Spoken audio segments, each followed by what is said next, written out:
well, Cassie played not only you, but also Sean Combs, and Kid Cudi agreed. We also have to talk about the former assistant who got the immunity from yesterday. He was back on the stand this morning. Did he say anything to you that made sense for the immunity? So, Diddy's trial kicked off on May 12, 2025, and it's been a roller coaster.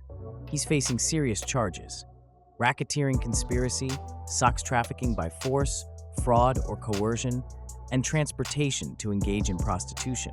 Prosecutors are painting him as the mastermind of a criminal enterprise, using his bad boy entertainment empire to orchestrate what they call freak-offs, drug-fueled sex parties where women were allegedly coerced, intimidated, or blackmailed into participating. Diddy's team, led by lawyers Marc Agnifilo and Teny Geragos, is pushing back, saying these were consensual events and that the government's blowing things out of proportion. Diddy's pleaded not guilty, and the trial's expected to wrap up around early July. That's the big picture we're working with.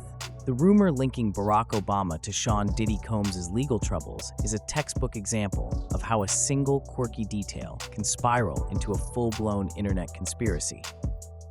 The original text captures the essence of this phenomenon, a fleeting courtroom mention of ecstasy pills stamped with Obama's face, dropped during testimony on May 20, 2025, by David James, Diddy's former personal assistant from 2007 to 2009.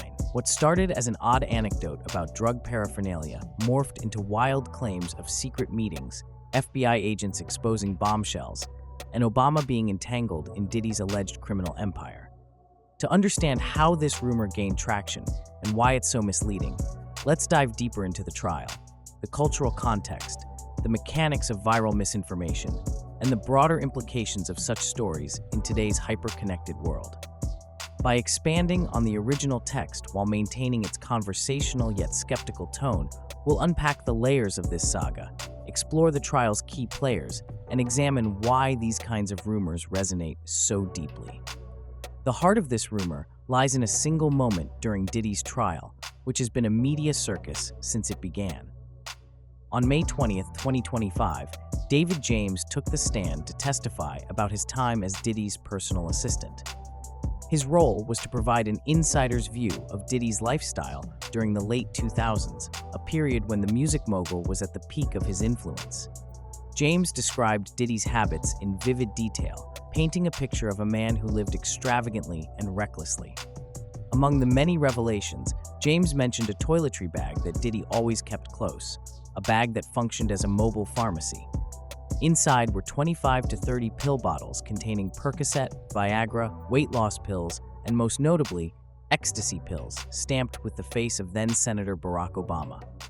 Errol, one thing that is important to note about this witness is that they had to give him immunity because he invoked the Fifth. That's his right not to incriminate himself by testifying. So he is protected with all of this testimony. So far, what we heard from him was about, for one, the long hours he worked with Combs, sometimes. When prosecutor Christy Slavic pressed James on this detail, asking which former president's face adorned the pills, James confirmed it was Obama. The courtroom likely stirred at this mention, not because it implicated Obama in any wrongdoing, but because it was such an unexpected and bizarre detail. In the world of illegal drugs, ecstasy pills are often branded with distinctive logos or images to make them marketable. A dealer might stamp pills with a smiley face, a Nike swoosh, or even a celebrity's likeness to create a sense of exclusivity or appeal. In 2008, Obama was a global sensation, a charismatic senator running for president whose image was plastered everywhere, on t-shirts, posters, and even novelty items. It's not a stretch to imagine a drug dealer capitalizing on this cultural moment by stamping ecstasy pills with Obama's face, hoping to make them a hot commodity in the underground market. But that's where the story ends in terms of Obama's involvement. James's testimony didn't suggest Obama knew about these pills, endorsed them, or had any connection to Diddy's drug use. The mention was a quirky aside, a fleeting detail in a trial filled with far more serious allegations. Yet, as we'll see, this single line was enough to ignite a firestorm online, fueled by misinterpretations, exaggerations, and outright fabrications.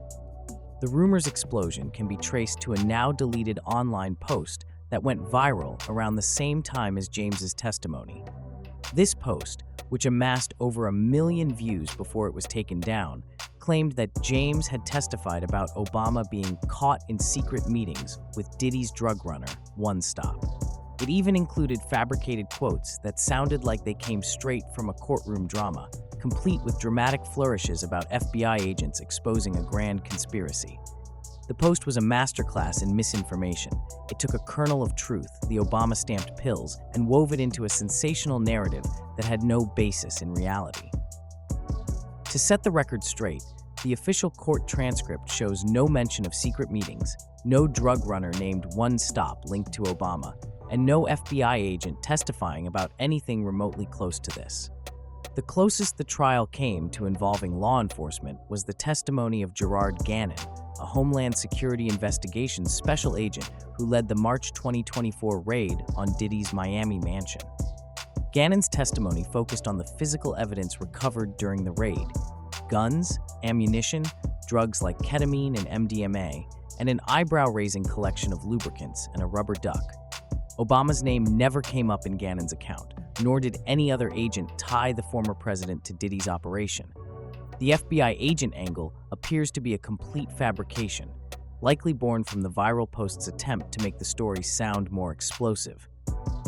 The mention of One Stop seems to have originated from a misunderstanding by Inner City Press, a news outlet covering the trial in real time. In the fast-paced environment of the courtroom, where testimony can be dense and rapid, Inner City Press initially tweeted about a drug dealer named One Stop in connection to James's testimony. However, they later deleted the tweet and clarified that James was actually discussing Diddy's meetings with corporate CEOs, not presidents, before the conversation shifted to the Obama-stamped pills. This correction didn't spread as quickly as the original tweet, and the One Stop narrative took on a life of its own, amplified by social media users eager to connect the dots in the most scandalous way possible. And was behind the torching of his Porsche after finding out that Cuddy was dating Cassie Ventura. A makeup artist who worked for Diddy and Cassie testified that she saw signs of abuse and let Cassie stay in her own home after one violent encounter. PolitiFact and Snopes, two reputable fact-checking organizations, investigated the rumor and debunked it thoroughly. They found no evidence in the trial transcripts or credible news reports to support the claim that Obama was linked to Diddy's drug activities. The fake quotes in the viral post were nowhere to be found in the official record, and the One Stop story was a distortion of James's actual testimony. This kind of misinformation thrives in the digital age, where a single post can spread faster than the truth, especially when it taps into existing biases or distrust of powerful figures. The Diddy trial is a perfect storm for conspiracy theories. It's a high-profile case involving a music mogul whose career spans decades, intersecting with some of the biggest names in entertainment. The allegations against Diddy, sex trafficking, racketeering, and physical abuse are already sensational, drawing intense media scrutiny and public fascination. When you add in testimony that name-drops celebrities like Kid Cudi, Usher, and Britney Spears, the trial becomes a magnet for attention.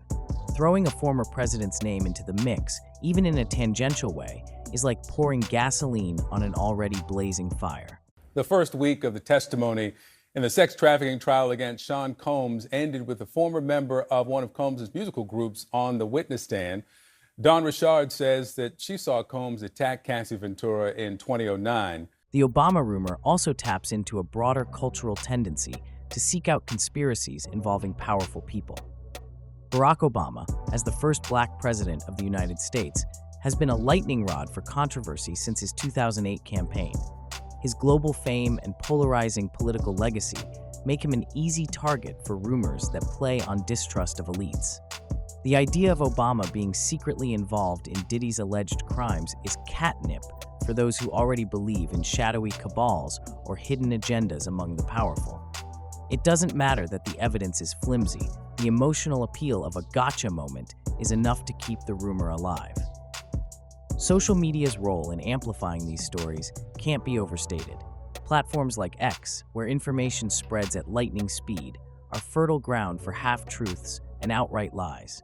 A single post with a juicy headline can rack up millions of views, retweets, and comments before anyone bothers to fact-check it. In the case of the Obama rumor, the viral post's million-plus views created a feedback loop. People saw it, shared it, and added their own spin, further distorting the truth.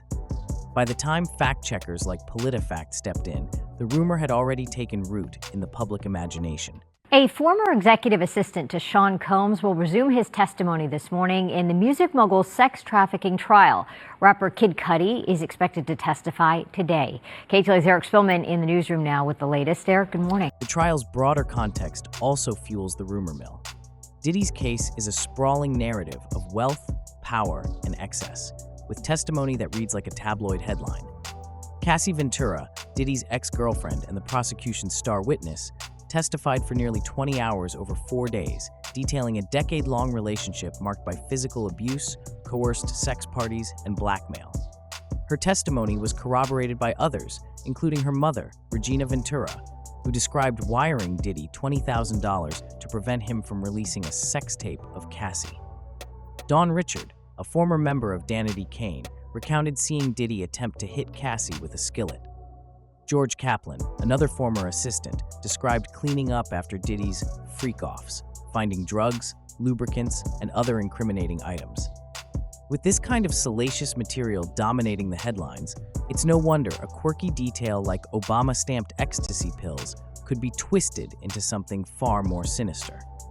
Let's zoom in on those Obama-stamped ecstasy pills, because they're the linchpin of this rumor.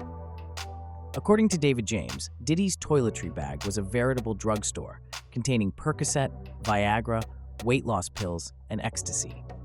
The Obama stamp pills were just one part of this eclectic collection, but they stood out for their sheer oddity. In the world of illegal drugs, branding is everything. Ecstasy pills are often pressed with distinctive marks to differentiate them from competitors' products. Common stamps include logos like Rolex crowns, Mitsubishi symbols, or pop culture references like Superman or Bart Simpson.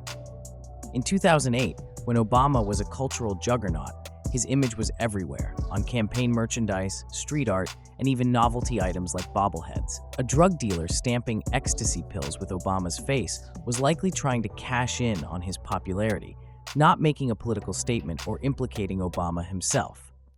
So if they can get one juror to kind of look the other way and not look at this case the way the prosecution wants it to be, that's very beneficial for the defense's side. And, you know, obviously the nature of this case is a very sensitive one, especially for the alleged victims here as well. And not all of the witnesses coming forward have chosen to use their names. This practice isn't unique to Obama. Over the years, ecstasy pills have been stamped with all kinds of celebrity faces and cultural icons. In the early 2000s, pills bearing the likenesses of figures like Donald Trump or cartoon characters were reported in various drug busts. The Obama pills were likely a product of their time, a reflection of his status as a global icon during the 2008 election. There's no evidence that Obama was aware of these pills, let alone involved in their production or distribution. James's testimony didn't suggest otherwise. He simply noted the pills as part of Diddy's drug stash, a detail that was more colorful than incriminating. The cultural context of 2008 helps explain why these pills existed. Obama's campaign was a phenomenon, galvanizing millions with its message of hope and change.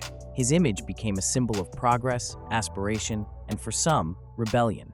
Drug dealers, always on the lookout for ways to make their products stand out, likely saw Obama's face as a marketable gimmick. It's worth noting that this wasn't the first time Obama's image was used in unexpected ways. During his presidency, his likeness appeared on everything from commemorative coins to streetwear, often without his consent. The ecstasy pills were just another example of his image being co-opted, this time in the illicit drug trade. Her boyfriend and lover of more than a decade. The first time they'll be together. Now they want to make sure that her husband could not be in the courtroom. The defense is saying they may call Mr. Fine, who, remember, is a physical trainer who Diddy hired to actually train Cassie Ventura. To fully understand the Obama rumor, we need to zoom out and examine the trial itself. Diddy's legal troubles stem from a federal indictment charging him with racketeering, sex trafficking, and other crimes. The prosecution's case paints him as the head of a criminal enterprise that used his wealth, fame, and influence to exploit women over decades. The trial, which began in early 2025, has been a spectacle, with testimony that's both shocking and deeply unsettling. Cassie Ventura, Diddy's ex-girlfriend, is the prosecution's star witness. Her testimony spans nearly 20 hours over 4 days, offering a harrowing account of their relationship from 2007 to 2018. Cassie, who was 19 when she met Diddy, described a pattern of physical and emotional abuse. She alleged that Diddy coerced her into participating in freak-offs, elaborate sex parties where she was forced to have sex with male escorts while Diddy watched, sometimes filming the encounters. Cassie said she used drugs like ecstasy, ketamine, and marijuana to cope with these events, which left her feeling horrible and worthless. She recounted vomiting during some sessions, only for Diddy to push her to continue. Her testimony is the emotional core of the prosecution's case, painting a picture of a man who used his power to control and manipulate those around him. Carol, one thing that is important to note about this witness is that they had to give him immunity because he invoked the Fifth. That's his right not to incriminate himself by testifying. So he is protected with all of this testimony. Other witnesses have bolstered Cassie's claims. Regina Ventura, Cassie's mother, testified about wiring Diddy $20,000 in 2011 to prevent him from releasing a tape of Cassie after she began dating Kid Cudi. Regina said she took out a home equity loan to make the payment, fearing for her daughter's safety. Carrie Morgan, Cassie's former best friend, described witnessing Diddy assault Cassie on 2 occasions, in Jamaica and in the Hollywood Hills. Dawn Richard, a former member of Danity Kane and Diddy Dirty Money, recounted seeing Diddy attempt to hit Cassie with a skillet in 2009. George Kaplan, another former assistant, provided a glimpse into the aftermath of Diddy's freak-offs, describing hotel rooms littered with empty liquor bottles, baby oil, and white powder near a sink. Kaplan also said he was tasked with picking up drugs for Diddy, including MDMA. The prosecution's physical evidence is equally compelling. During the March 2024 raid on Diddy's Miami mansion, Homeland Security agents seized 2 disassembled automatic rifles, a .45 caliber handgun, ammunition, and drugs like ketamine and MDMA. They also found 25 bottles of baby oil, 31 bottles of Astroglide lubricant, and a rubber duck, an odd assortment that prosecutors are using to illustrate the nature of Diddy's parties. Photos from the raid, shown in court, include images of a closet packed with lubricants and that peculiar rubber duck, which has become a bizarre footnote in the trial's narrative. The Obama rumor is just one piece of a larger puzzle, the way misinformation shapes public perception of high-profile cases. Diddy's trial is a lightning rod for speculation because it involves power, celebrity, and scandal, ingredients that make for irresistible clickbait. When a detail like the Obama-stamped pills emerges, it's easy for it to be taken out of context and spun into something far more dramatic. The viral post that fueled this rumor is a case study in how misinformation spreads. It took a real event, James's testimony, added fabricated details, the FBI agent, secret meetings, one stop, and leveraged the trial's sensational backdrop to gain traction. On the so-called freak-offs, and then broke down in tears when asked about how she felt about the alleged events. Ventura said they made her feel disgusting and humiliated. Combs has pleaded not guilty to all 5 charges, including sex trafficking. The trial's broader implications are worth considering. Diddy's case isn't just about one man. It's about the systems of power that allow influential figures to operate with impunity. The allegations against him, abuse, coercion, and exploitation, raise questions about accountability in the entertainment industry. The Obama rumor, while false, distracts from these serious issues, turning a complex case into a sideshow.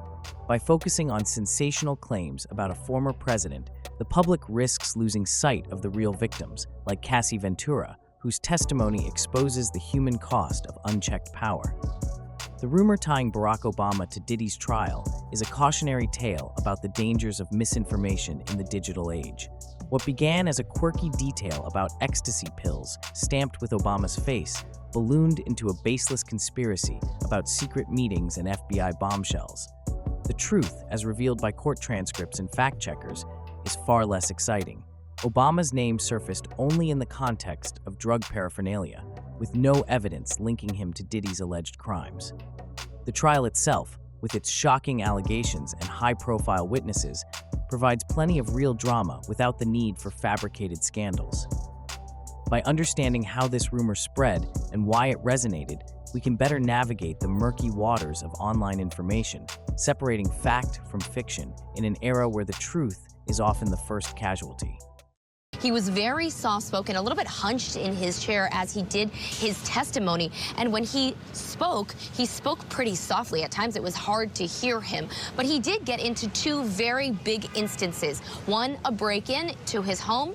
One of the most explosive claims in the trial is the alleged car explosion involving Kid Cudi, which both Cassie and Cudi himself have referenced.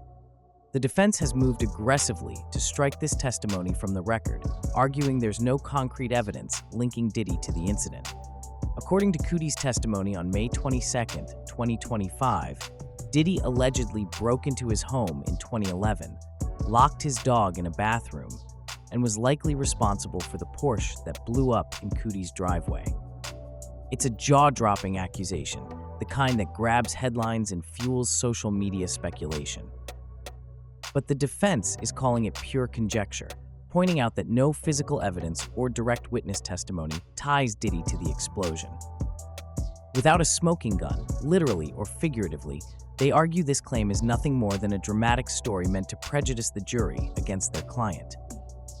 Then there's the Obama rumor, which has taken on a life of its own online. Could there be more to it? The trial is still unfolding, with new witnesses being called to the stand every week. Prosecutors have lined up additional testimony from people like Capricorn Clark, another former assistant to Diddy, as well as officials from the Los Angeles police and fire departments. There's always the possibility that something unexpected could emerge. Trials like this are unpredictable, and high-profile cases tend to unearth surprises. But as of May 29, 2025, there's no credible evidence connecting former President Barack Obama to Diddy's alleged crimes beyond the fleeting mention of an ecstasy pill. The claim of an FBI agent exposing a hidden alliance appears to be a distortion, likely sparked by a now-deleted online post that gained traction due to the trial's sensational nature. Social media thrives on these kinds of stories, especially when they involve big names like Obama. One post about the so-called Obama pill racked up over 1 million views, a testament to how quickly misinformation can spread in the digital age. Yeah, I think mostly everyone who's aware of this case, if not everyone, has seen, again, the hotel CCTV footage in 2016 of Diddy beating Cassie. Now they say, take that instance.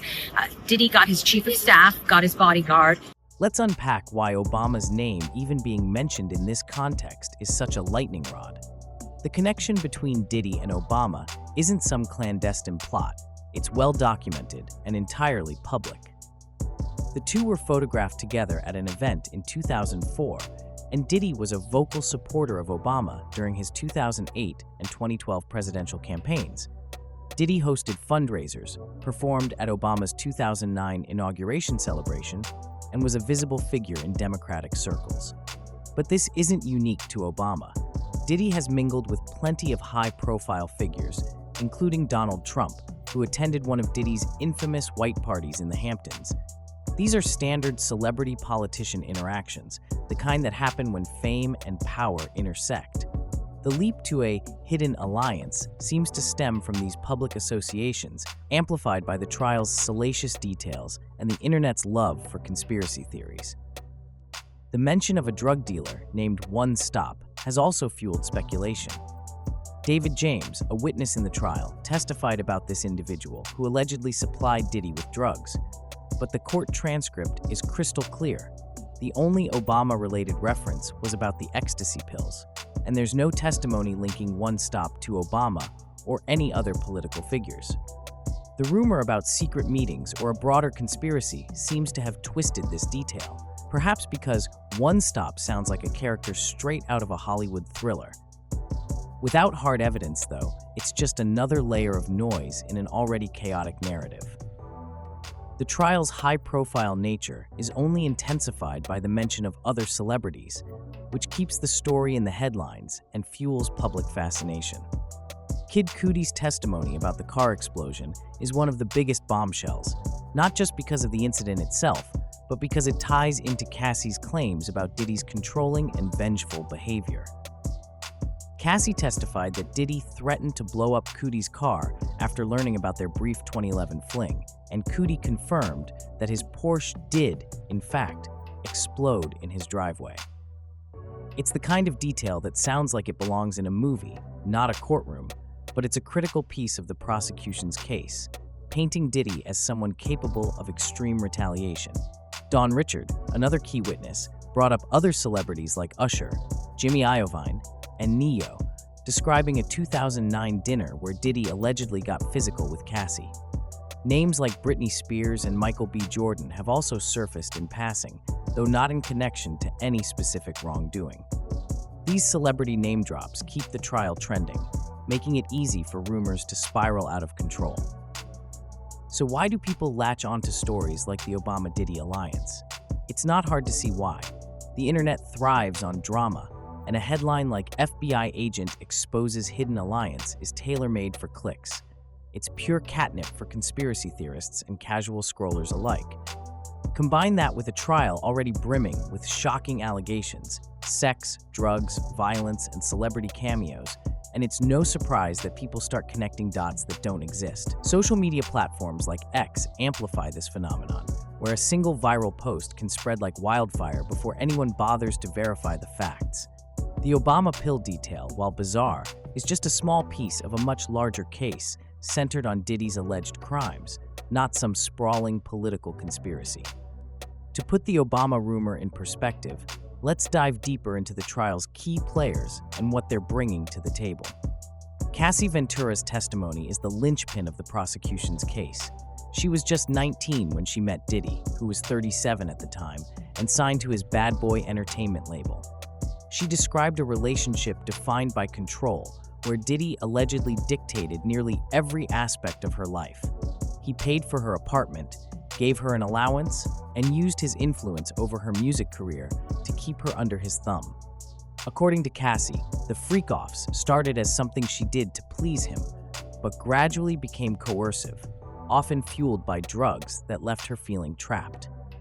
Her testimony was raw and emotional. She broke down on the stand, recounting how Diddy would dismiss her discomfort, urging her to keep going even when she was physically ill. These moments paint a vivid picture of a relationship that, according to the prosecution, crossed the line into abuse and manipulation. Well, the media will be allowed into an adjacent room where they will be able to hear the testimony and the opening statements from the witnesses, which they will then relay to the gathered press and media outside this Lower Manhattan courthouse. Regina Ventura, Cassie's mother, provided crucial corroboration. She testified about a $20,000 payment she made to Diddy, driven by fear that he would harm Cassie if she didn't comply. Prosecutors introduced an email from Cassie to her mother, dated December 2011, in which Cassie detailed Diddy's threats to release 2 explicit sex tapes, one around Christmas and another shortly after. Regina's testimony was particularly striking. She said she took out a loan against her home to scrape together the money, only for Diddy to return it days later, a move the prosecution frames as a power play rather than an act of goodwill. The defense's decision not to cross-examine Regina is telling. They've been aggressive with other witnesses, so their restraint here suggests they may not have a strong counter to her story. Don Richard's testimony added another layer of gravity to the case. As a former member of Diddy's group Danity Kane, she described him as a serial abuser who not only targeted Cassie, but also mistreated others around him. She recounted a chilling incident from 2009 when Diddy allegedly tried to hit Cassie with a skillet during a dinner at a West Hollywood restaurant, with high-profile figures like Usher, Jimmy Iovine, and Neo present. Richard said she was too scared to intervene, fearing that stepping in would escalate the situation or put her own safety at risk. Her testimony paints Diddy as someone whose volatile behavior was an open secret in certain circles, yet rarely confronted due to his power and influence. Another witness, Mila Morales, a makeup artist who worked with both Cassie and Rihanna, provided further evidence of physical abuse. She testified about seeing Cassie with a black eye and a busted lip in 2010, describing her as visibly shaken and terrified of Diddy. Morales said she didn't report the abuse at the time because she feared retaliation, a recurring theme in the testimony of those who worked closely with Diddy. These accounts collectively build a narrative of a man who allegedly used his wealth, status, and intimidation to control those around him, particularly Cassie. On the physical evidence front, the Miami raid on Diddy's property is a cornerstone of the prosecution's case.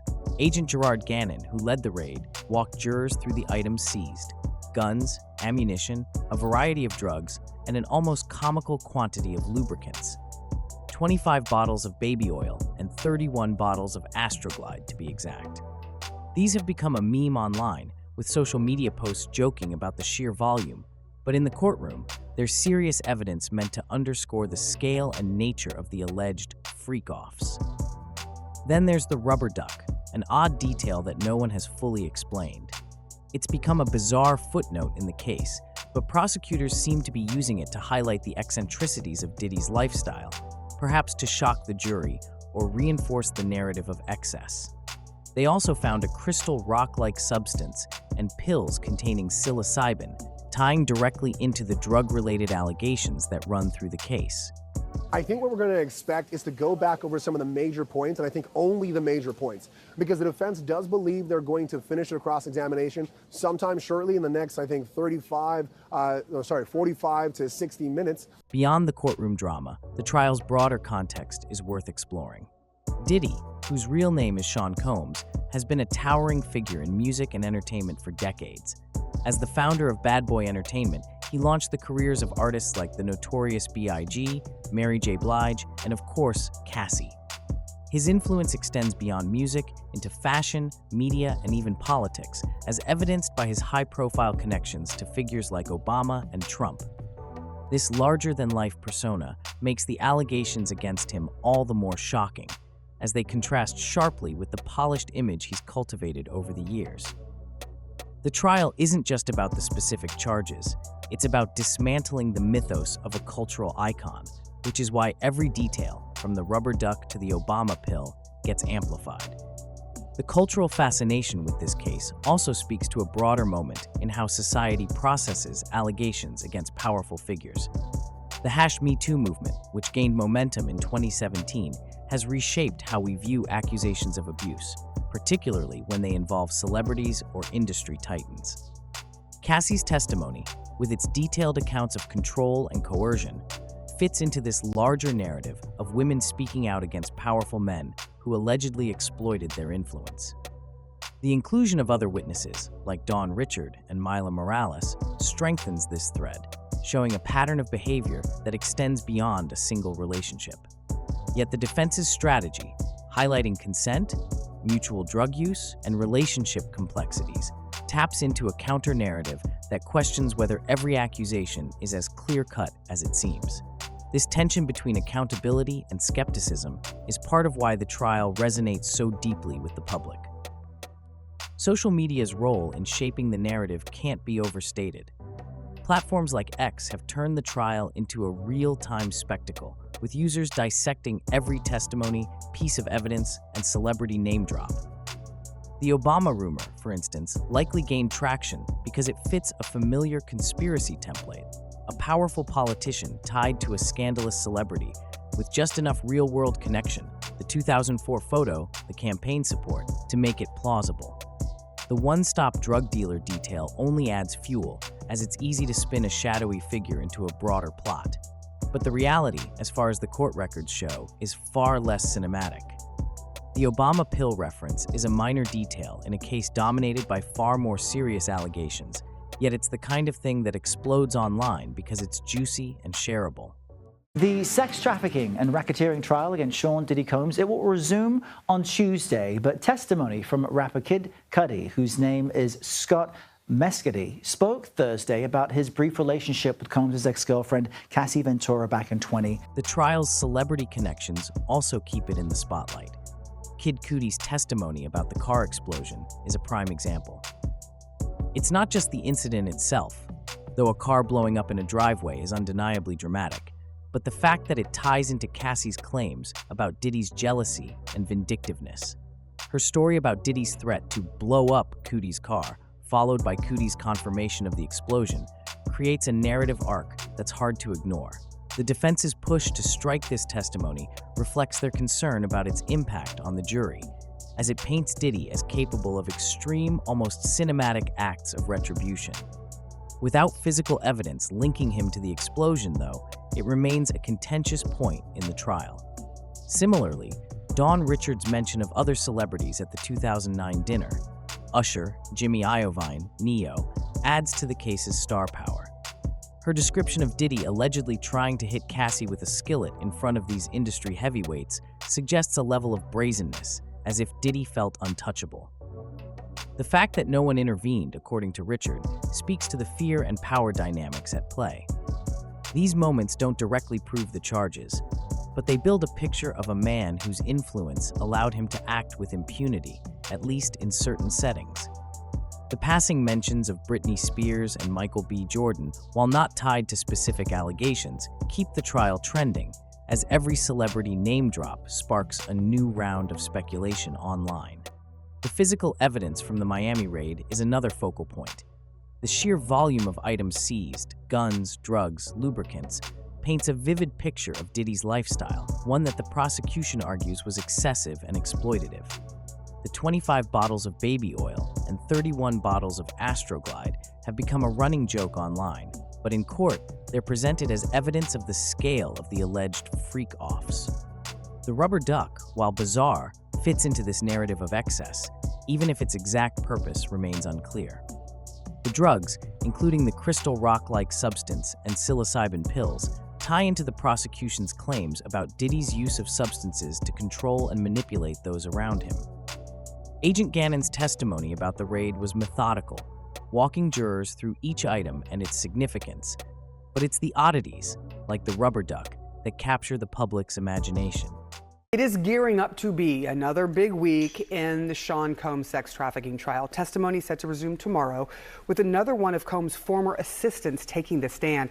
As the trial continues, the prosecution plans to call more witnesses, including Capricorn Clark and officials from the Los Angeles police and fire departments. Clark, as a former assistant, could provide further insight into Diddy's inner circle and day-to-day operations, potentially corroborating Cassie's claims about control and coercion. The police and fire officials may shed light on the Kid Cudi car explosion or other incidents mentioned in the testimony. With each new witness, there's the potential for fresh revelations, which keeps the public and media on edge. But the Obama rumor, despite its viral appeal, remains a distraction from the core issues of the case: allegations of abuse, coercion, and a lifestyle that prosecutors say crossed legal and ethical lines. The defense, meanwhile, is banking on sowing doubt. By highlighting Cassie's text messages and framing the freak-offs as consensual, they're trying to shift the narrative from victimhood to mutual participation. Their focus on mutual drug use and jealousy aims to muddy the waters, suggesting that the relationship was a two-way street rather than a one-sided power dynamic. The decision not to cross-examine Regina Ventura, however, could be a weak point in their strategy, as her testimony about the $20,000 payment and Diddy's threats carries significant weight. The defense's motion to strike the Kid Cudi car explosion testimony is another calculated move, as that claim, while dramatic, lacks the hard evidence needed to stick in court. The broader cultural context of the trial also bears mentioning. Diddy's status as a music mogul and cultural icon makes this case a lightning rod for debates about power, privilege, and accountability. His connections to figures like Obama and Trump, while not evidence of wrongdoing, add a layer of intrigue that fuels public interest. The trial's overlap with the Me Too era amplifies its significance, as it raises questions about how powerful men navigate allegations of abuse and whether the legal system can hold them accountable.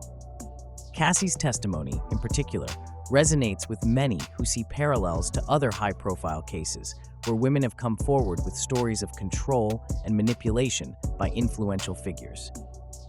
Social media's role in shaping public perception is a double-edged sword. On one hand, platforms like X allow witnesses like Cassie and Dawn Richard to share their stories and find support from those who believe them. On the other hand, they create an environment where rumors, like the Obama-Diddy alliance, can spread unchecked, often outpacing the facts. The million-plus views on the Obama pill post show how quickly a single detail can be blown out of proportion, turning a minor courtroom mention into a full-blown conspiracy theory. This dynamic makes it harder for the public to separate truth from fiction, especially in a case as sensational as this one. We saw Kid Cudi walk into the courthouse this morning with a bit of swagger, a black leather jacket, wearing jeans, smoking a cigarette. As you said, he is now on the stand now, and he's already talking about some of the threats that he says he faced while he was in a relationship. As the trial moves forward, the focus will likely remain on the core allegations: abuse, coercion, and a lifestyle that prosecutors say enabled Diddy to exploit those around him. The Obama rumor, while attention-grabbing, is unlikely to play a significant role in the courtroom, as it lacks any substantiation beyond a fleeting mention. The real story lies in the testimony of Cassie, Dawn Richard, Mila Morales, and others who have painted a picture of a man whose power and influence allegedly came at a steep cost to those closest to him. Whether the jury buys the prosecution's narrative or the defense's counter-arguments remains to be seen. But one thing is clear: this trial is far from over, and the public's fascination with it shows no signs of slowing down. The defense's strategy is to muddy the waters. They've argued that Cassie's testimony is unreliable because of mutual drug use and jealousy in their relationship. They've shown texts where Cassie seemed okay with the freak-offs, suggesting she wasn't coerced. They've also pointed out that Diddy returned the $20,000 to Regina Ventura, arguing it wasn't extortion, but a complicated personal dispute. On the Obama pill thing, they quickly redirected during James's testimony, likely to avoid it becoming a bigger deal. They've also pushed back on the car explosion, saying there's no evidence linking Diddy to it. What's next in the trial? As of May 29th, prosecutors are still calling witnesses. They've already brought in 16, including Cassie, her mom, Dawn Richard, David James, George Kaplan, and Sheree Hayes, a male escort who said he was paid to create sexy scenes with Cassie for Diddy's enjoyment. Hayes described getting $1,000 to $2,000 per session, with Diddy directing things like angles and lighting. Upcoming witnesses include Capricorn Clark, who Cassie mentioned as someone who saw Diddy's abuse, and some LA police and fire officials, possibly to talk about the Kid Cudi car incident. The prosecution expects to take another 4 weeks, with the defense needing about a week for their case. Could there be more surprises? Sure, trials like this are unpredictable, but the Obama-Diddy alliance claim is a dead end for now. The ecstasy pill detail is the only real connection, and it's a stretch to call it a connection at all. It's more like a weird footnote in a case full of serious allegations. If you're following along, keep your eyes on the court transcripts and reputable news outlets, not the viral posts that twist the truth for clicks. The internet's going to keep churning out wild theories, but the real story is in the evidence. And so far, it's about Diddy, not Obama. Again, and Laura touched on this a little bit, it's important to step back and remember what Sean Combs is charged with here. It's racketeering, sex trafficking, and transportation of people. Now, it's far broader than simply these allegations of sexual abuse or physical abuse. To wrap this up, the FBI agent exposes Obama and Diddy narrative is a classic case of misinformation taking a small truth, the Obama-shaped pills, and spinning it into a conspiracy. The trial's already dramatic enough, with allegations of abuse, drugs, and a celebrity-studded cast. Stay curious, but don't fall for the hype.